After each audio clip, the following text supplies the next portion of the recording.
Hello ସାଙ୍ଗମାନେ, ନମସ୍କାର, ଜୟ ଜଗନ୍ନାଥ। ଏଇଟା ମାନେ ବହୁତ ଦିନର ଭିଡ଼ିଓ ଥିଲା, ତ ସେଇଟା ଏଡ଼ିଟିଂ କରିନଥିଲି ଫ୍ରେଣ୍ଡ, ତ ସେଥିପାଇଁ ଆଜି ମୁଁ ଛାଡ଼ି ଦେଉଛି। ଆଉ ମଣିଷର ଯେତେବେଳେ ଇଚ୍ଛା ହୁଏ, ମନ ହୁଏ କିଛି ଖାଇବା ପାଇଁ, ତାକୁ ନକରି ଖାଇଲା ପର୍ଯ୍ୟନ୍ତ ଭଲ ଲାଗେନି। ଯେହେତୁ ମୋର କେବେଠୁ ମନ ଥିଲା କି ମୁଁ ପୁରୀ ଆଉ ଖଟା ଖଟା ରାଗ ରାଗ ଆଳୁ ତରକାରୀ ଖାଇବା ପାଇଁ ଫ୍ରେଣ୍ଡ, ତ କ'ଣ କରିବା?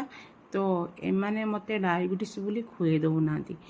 ଆଳୁ ଜମା ଦେଉନାହାନ୍ତି, ତରକାରୀ ଜମା ଦେଉନାହାନ୍ତି, ପୁରୀ ଜମା ତ କହୁଛନ୍ତି ତେଲ ଜିନିଷ ଖାଇବନି। ଏମାନେ ଦିନେ ସନ୍ଧ୍ୟାବେଳେ କେହି ନଥିଲେ ଫ୍ରେଣ୍ଡ, ମୁଁ କରିକି ଏମିତି ଲୁଚେଇକି ଖାଇ ଦେଇଛି ଫ୍ରେଣ୍ଡ।